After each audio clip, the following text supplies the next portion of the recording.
Hello everybody, welcome back to our YouTube channel. Today in this video I am talking about Netlist Stock.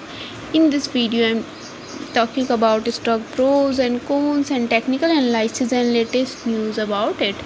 Stock is trading at 3.44 US dollar with 4.39% negative in a day. We can easily see stock was volatile for a day. The volume of stock was recently not all-time high, so the fundamental stock is not better for today.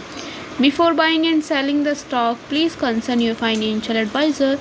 Today's video is done. Thanks for watching. Please subscribe my YouTube channel and like the video, and also comment or related queries.